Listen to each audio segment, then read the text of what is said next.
Hello,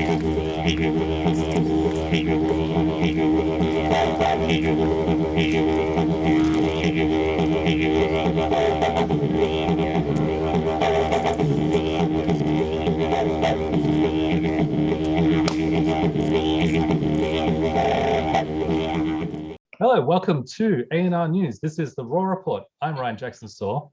Today we have two very special guests, two representatives from the Kabi Nation. I'm here with Diane Widgeon, who's a record keeper for the Kabi people, and I'm here with Wood Booker, famously extremely knowledgeable, and he represents the sovereign Kabi law. And we're here to discuss what's happening right now in Gympie. We're here to discuss what's happening to the sacred sites, and we're going to examine some of the laws that the Australian government have been imposing on us, which may not be legitimate. Welcome to the show, guys. Hello. Hi, Ryan. How are we doing? Oh, very, very well. So firstly, for our listeners who haven't heard about what's happening, can you give us a quick rundown on what's going on in Gympie right now? Right, Booker? Thank you. Well, not a lot. We've been we're on under bail conditions, so we're not allowed to go near our sacred site. 200 meters away, we've got to stay. So, the main roads on the 15th of October came in with over 60 police officers, all armed and everything, to drag us out. And there was only 4 of us on site. That seems like a bit of an overreach, doesn't it? Are they a bit worried that maybe you have a legitimate claim to the land and you might cause some trouble for them? Well, they know we have a legitimate claim. They're just trying to ignore it and trying to get other people like the cultural heritage people, not cultural heritage, the native title people, the Kabi native title group, to sign off on everything. And they know nothing of our site. These people, we didn't even vote them in to represent us. We keep away. We're the sovereign people of this land here. We don't want any contracts with any of the governments. So we were living on our land, the Jackie Kundu, our sacred site. We were living like we've been living there forever, since time immemorial. And so, as Captain Cook did, and they came here, well, this is what they did to us on our site. They came in and dragged us off. Luckily, they never killed anybody. So, and we're just following our laws, and we tell them to follow their own laws. That's all we want them to do, follow their own laws, because everything is protected under their laws, but they just don't follow them. Well, under the Indigenous law and Kabi law, what they're doing right now, destroying the sacred sites, does that actually breach any of the agreements that have been made with the Indigenous people? See, under the Jakapa law, we're supposed to look after the land. We're supposed to look after everything, the environment, our sacred sites. So those people that signed off on the native title claimants, they've given all their rights away. They have broken their Jakapa tribal law. So they have no rights. So we're the only people standing to protect our country, the Kabi country. What are these sacred sites for people who are unfamiliar with them? Could you give us a rundown of what they are and what they mean to the Kabi people? Well, this is a significant site. This Jackie Kundu, this is where everything started. This was the Garden of Eden. This is where the Pleiades, the 7 sisters, dreaming. This is where it all started. They came across the sky. The 3 men in a boat were chasing them. It's Orion's belt. Chasing them in, the Orion belt, the canoe. They would chase them across the sky, and one crashed right here. That's why it's so sacred. So, the people, we were shown how to, live. We had totems and everything like that, how to protect the environment. That's how come we've lived here for so long. We farmed this place because we looked after the ecosystem. And anyone that didn't want to follow this system had to move out. And eventually they moved out. And that's how we believe the rest of the world got populated. You have a look at, we know of many civilizations that have come back, particularly the Egyptians. The Egyptians, what did they come back for? for spirituality, mainly because more things are more important after death than life. But they also traded with gold and everything else. You go to Göbekli Tepe in Turkey, you'll see they've dug up a new place there. And on the standing stones there, they have the same writing as First Nation people. They have carvings of. You go to South America, you go the other way, South America. They've just found 20,000-year-old Aboriginal remains, Australian Aboriginal remains over there in the Amazon. So everything's connected. Everyone had to move out, whether the continents moved apart and that's how it moved out, or they just had to go move away because they wouldn't follow law. So, yeah. And that's why this site is so significant to everybody, because everyone came from here, and the other 6 sites around Australia, because there are 7 sisters. So we're talking about more than just a World Heritage Site. We're talking about somewhere of extreme historical significance. Well, Kabi means a group of girls, 7 sisters. That's what Kabi means. We have documented from an old witch doctor, a clever man, and he says that back in the 1923.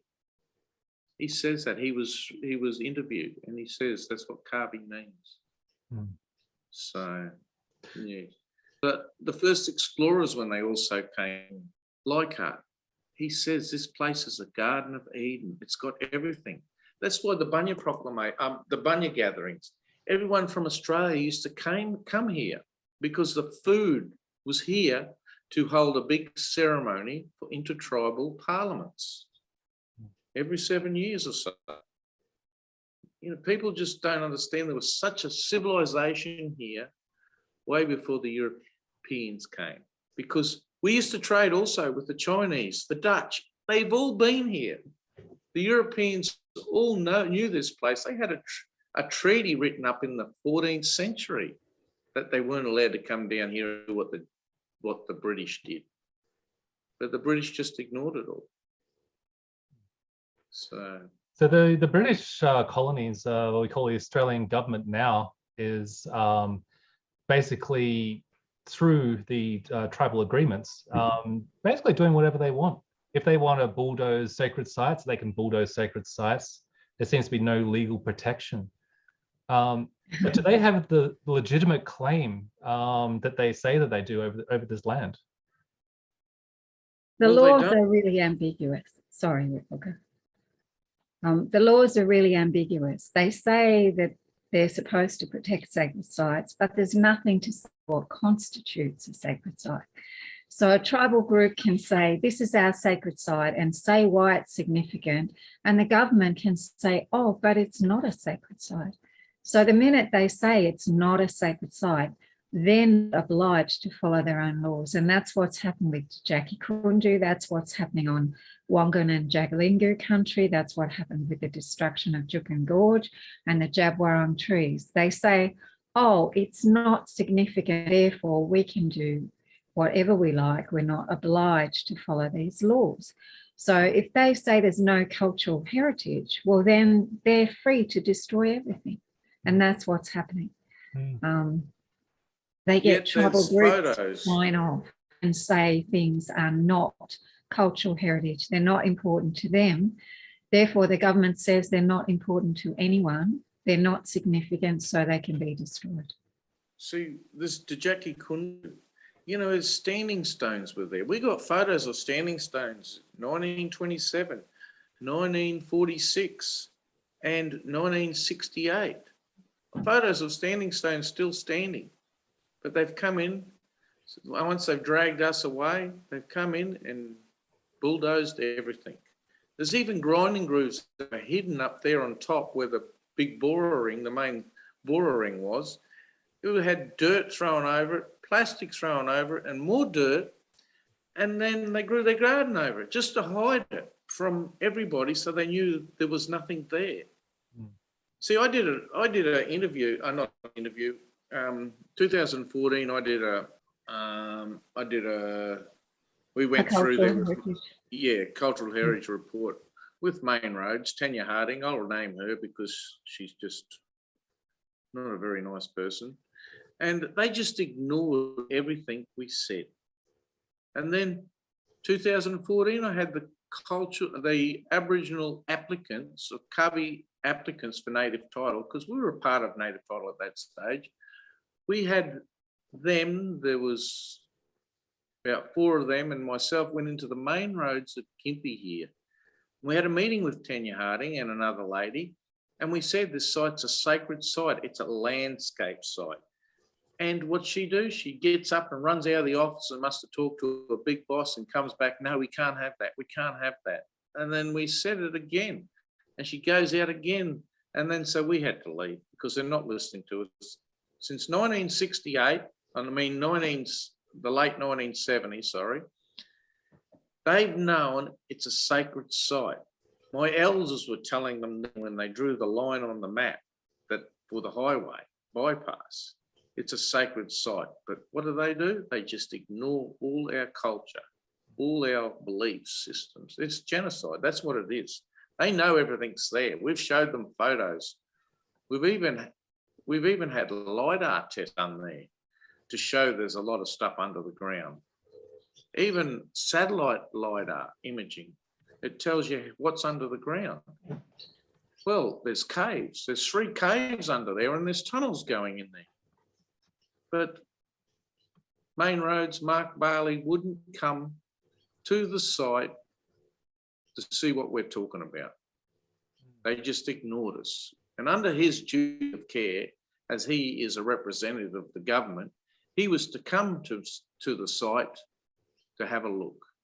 Well, he's blown that chance because they're in there destroying everything with their bulldozers and roads, which is appalling because someone's going to pay one day.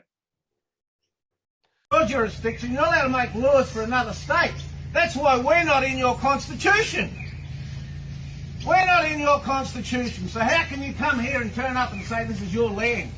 It's not your land. Okay? It's not your land. We're not in your constitution. That's why Julia Gillard in 2013 wanted to recognise it was in your system.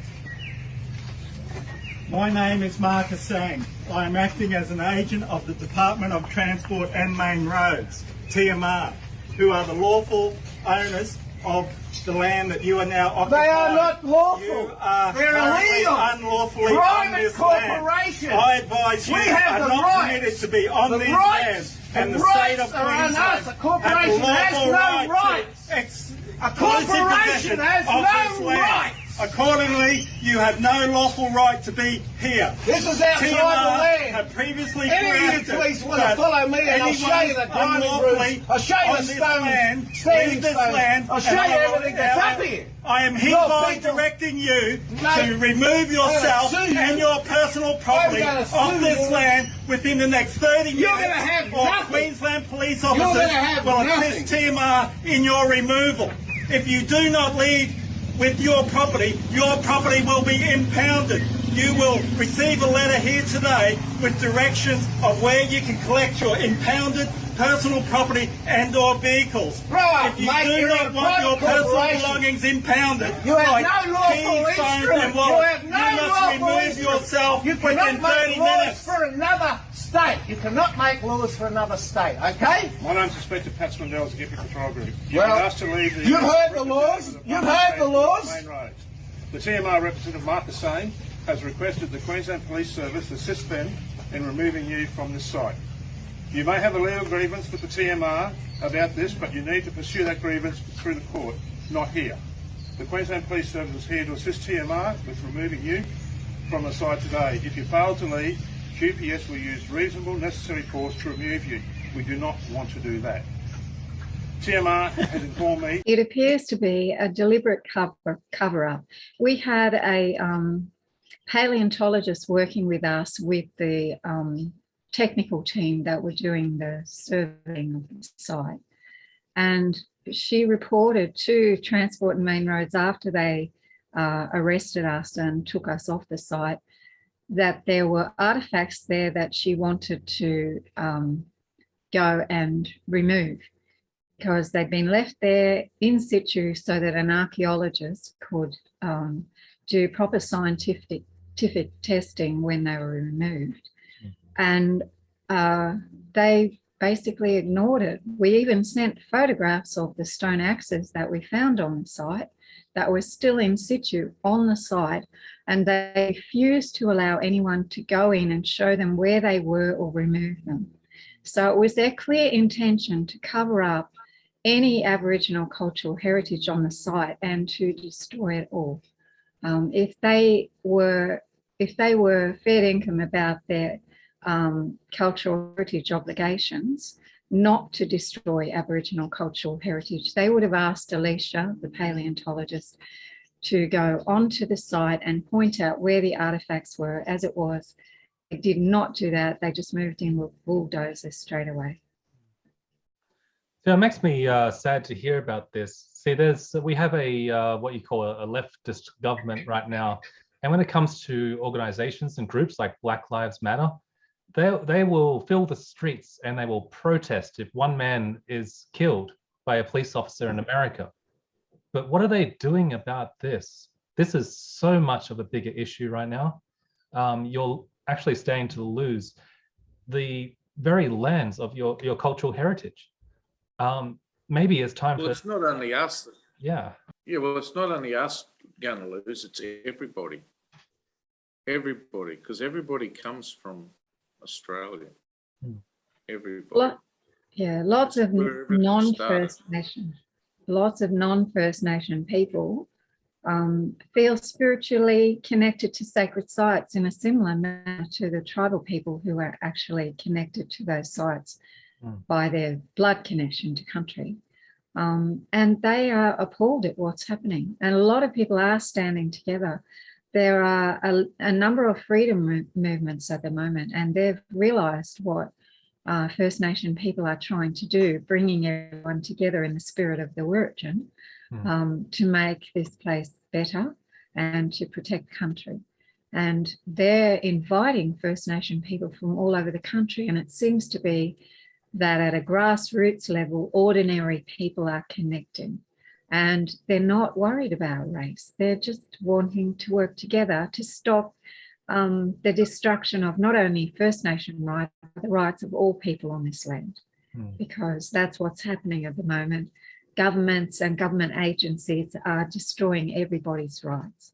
Right, well said. Thank you, Diane. I want to ask a quick question. What are your thoughts on Senator Thorpe and talking about the Duke and George inquiry? A Gorge inquiry. Oh, she's beautiful. She is.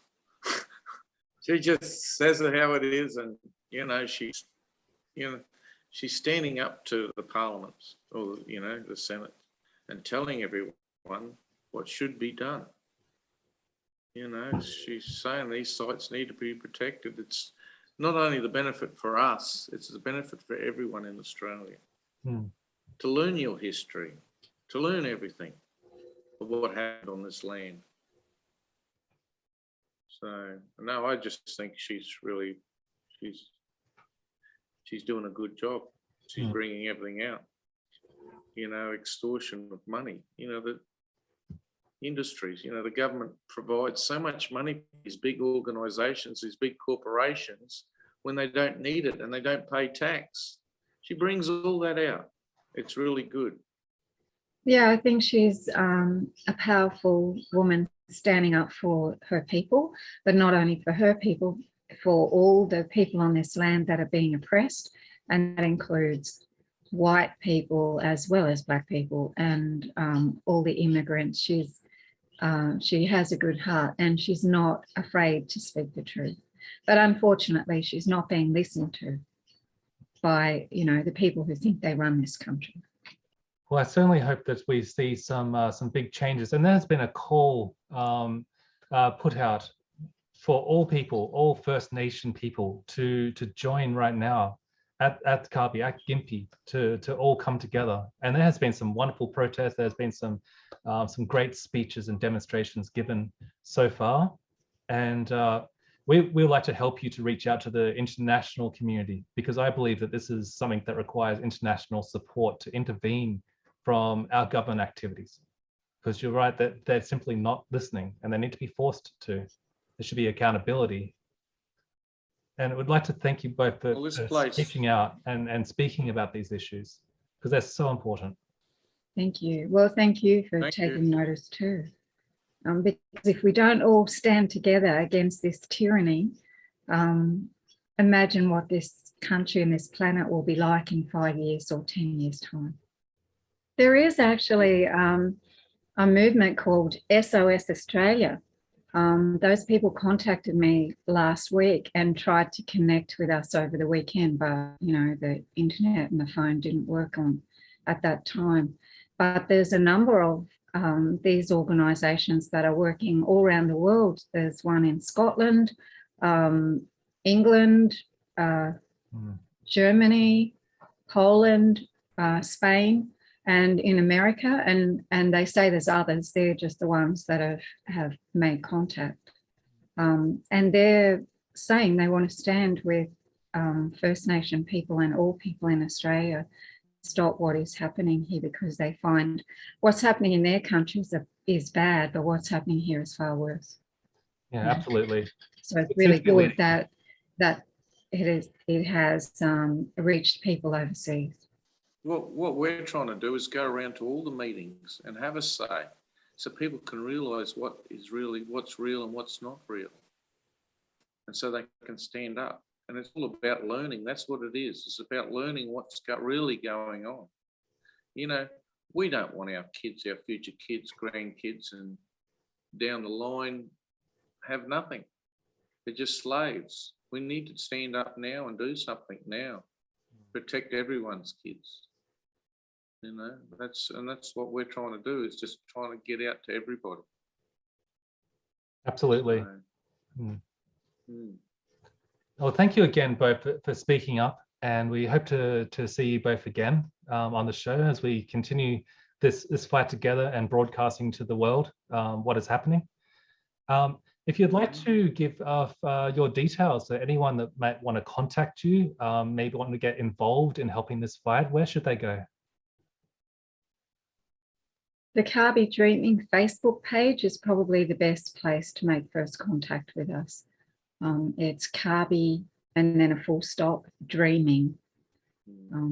So that's the only page we have on Facebook for contact. There are other pages that do mention the name Kabi or Jackie Kundu, but they're not run by us.